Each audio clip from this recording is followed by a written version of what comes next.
Welcome back to Twin Tree Farms, guys. We're going to start on YouTube now.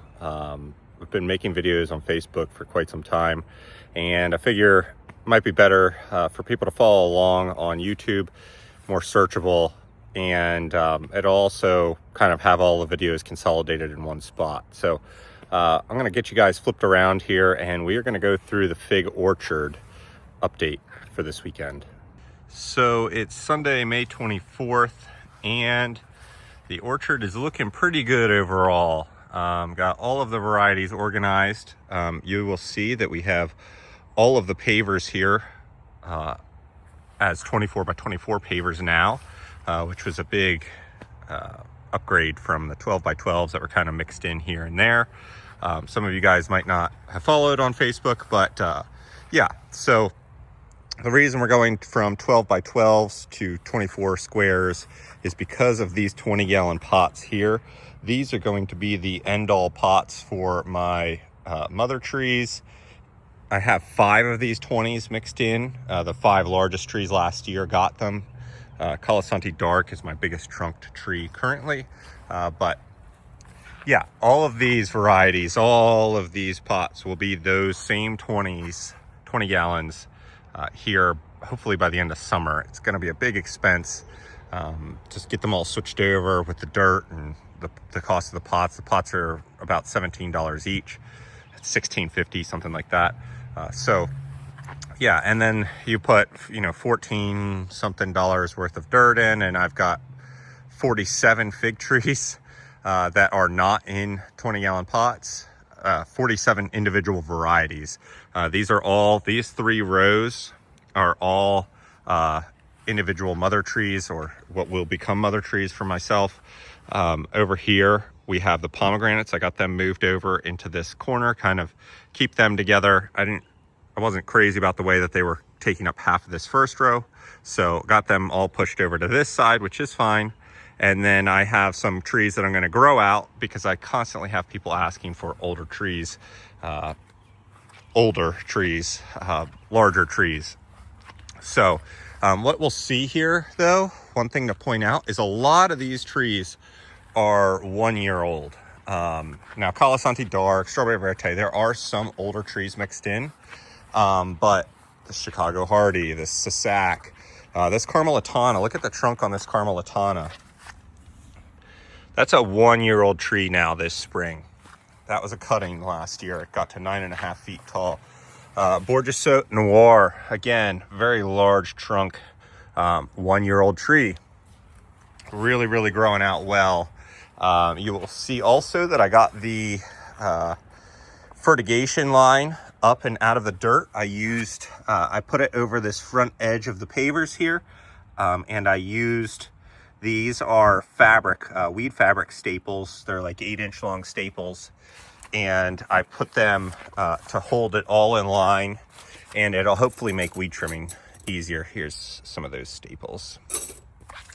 So yeah, really, really happy with how this is looking. It'll make string trimming all of these easier. A lot of people ask, how do I cut the grass around here?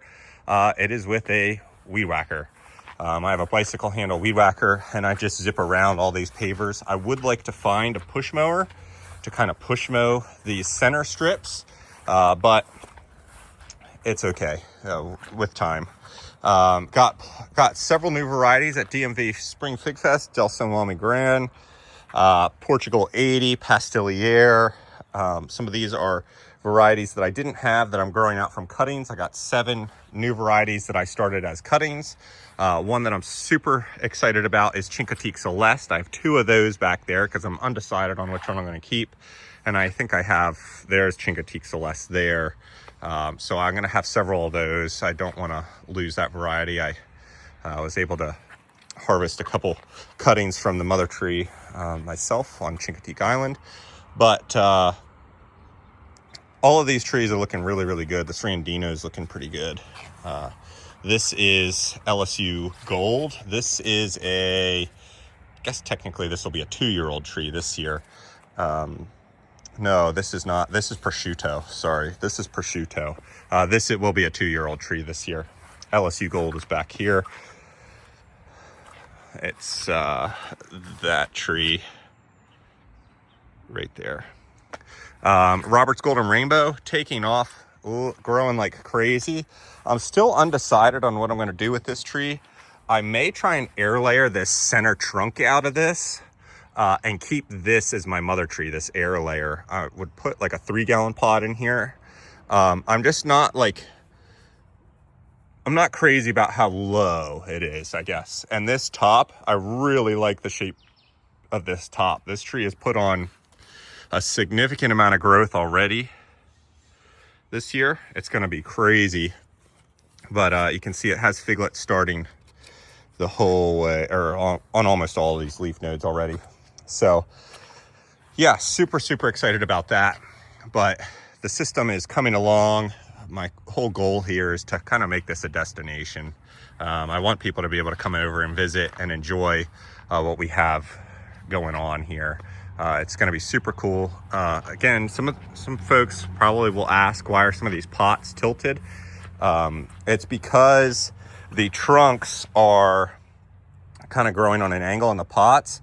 And when I set these into 20s, I'm going to set the trunks vertical. So I want the branches to grow as though the trunk is vertical. So you can see here, this trunk is vertical, but it's sitting on a brick right now. So when I put this in a 20, it will get set vertical, and then all the branches are growing the right way from the start, instead of growing on an angle with the trunk on an angle. And then when I put it straight, all the branches are not going to be straight and looking nice. There's a few of these. Some of these varieties, there's a couple that are struggling. You'll see Lock 1945 back there struggling. I do have a cutting of it that I saved. This Black Manzanita, I want to say that these trees are maybe getting too much water. I had them on the fertilizer. I put all these trees on fertilizer early. Most, I would say 80 to 90% of the trees reacted just as I would want them to. Really took off, really looking great. Like this Hativ de Argentile, my favorite variety of 2025, has just some incredible, nice, deep green, big leaves on it. And then some of the varieties, like this Lock 1945, is just really on the struggle bus. Long Deut also getting a pretty slow start. So I pulled these off. I'm going to let these go a while, see if I can't get them to start growing out. But this Luck 1945 just continues to drop its, see, it just continues to drop its leaves. So we'll see what happens. If worst comes to worst, I'll just replace this with that cutting, and thus is life. I can't expect 100% perfection. I am going to put the air layer on this Iranian candy, and I'm going to grow out a second Iranian candy. Not for me to keep, but for me to sell as a larger tree. I did pinch the trunk that I'm going to keep here. You can see here I got buds starting that will start this branching. Ideally, I'm looking for trees to be kind of like this, or like this Carmelitana, you know, where they have 12 to 18 inches of trunk, and then they start all their scaffold branches. I do not want trees that are real tall, because once they get into these 20s, you know, they're already 20, 24 inches off the ground from the base of the trunk. So then when they get this, you know, 12 to 18 inches here, say this is like 18-ish, 16, 18, something like that, up to here, then the branches are at a good height. You know, for me, I'm 6'2", I'm pretty tall, so I don't mind. Like, I want these branches like right at eye level for myself. I want my figs at eye level. I don't want them, you know, up here. So it's a work in progress, but all the pomegranates are looking really, really good. I got my new variety of pomegranate right here. Jack Ma gave me this one, or traded me for it. Chernia Rosa. This is a more rare variety of pomegranate, but I got to figure out exactly what I'm going to do here to get this as a single trunk. Even my pomegranates are trained as single trunks, at least even for just a little bit of it. You know, it's only a few inches on these, but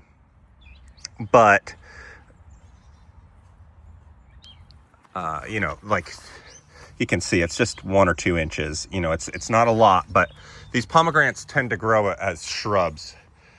So you can see the branches are really kind of long and blow in the wind, and I'm just trying to get them so they're not real crazy. This is my Salavatsky. I sold a bunch of these last spring at DMV Fig Fest, and it is full of buds. I'm hoping to maybe see this thing hold a pomegranate or 2 for us this year. But we'll see. I mean, no worries. This is only a 1-year-old tree, so you can't get everything in your first year. Still have a lot of cuttings going. A lot of these are my later cuttings. These are some of these I'm sure are dead and rotted, but some of these are also maybe just slower starting. Like you can see that some are just now starting to push buds. But yeah, we have all of Kristen's blueberries we got in here. We have 23 varieties of blueberries now and 7 varieties of Haskap berries. Haskap berries are a even more cold tolerant variety of berry bush. Similar to blueberries, supposed to have a grape and blueberry or kiwi and blueberry type flavor profile. So we're trying those, but you know, if you know me, I'm a collector. This is a testament to that collecting. But went to Nolt's Greenhouse Supply yesterday and got 42 bags of BK55 so that we can start up potting these blueberry bushes. These were growing out for next spring. We're gonna have 3-gallon blueberry bushes in the spring of all of the varieties that we have. I do need to get some more pink lemonade in because we sold most. I think we only have 3 left from Spring Fig Fest. A lot of people really like those, so I want to get like another 20 of those in. But we can get 8 of these 3-gallon pots pretty well filled with dirt from a single bag of BK55. It's now called BKH, I guess. But these bags, you know, it's $14.15 a bag when you buy it by the pallet. So a lot of money there. Bought a lot of these 3-gallon pots. We bought 363-gallon pots to up pot all of the figs and the Haskap berries going into next year. We do have our keeper fig and Haskap berries over here. That's what these are. These are going to get potted up into 5-gallon pots just because they're staying with us. So I wanted them to have a little bit larger pot, but we just pulled one of each variety out here and set it to the side for ourselves. So really excited to get that going. It'll be neat to have like a tasting garden of these, or tasting orchard, whatever you want to call it, of these figs and Haskap berries. So yeah, really good looking cuttings we got going here. Got another Montenegro Ramada there from my parent tree. This parent tree up here I really like. Got several Smith going. I had several people asking me for Smith. It's one I didn't have in my collection. I had it originally and then I killed it. My first year I killed like $4,000 in trees that my father-in-law gave me, but I did take cuttings from them. And then I got new ones going, and that was last year, but I didn't get Smith back. So then he gave me cuttings this winter and I got them going. Montenegro Ramada here took a little bit of leaf burn. We had a really hot spell, but no worries. This is a really nice shaped tree. I'm pretty happy with this shape for main scaffolds here. But you can see this is the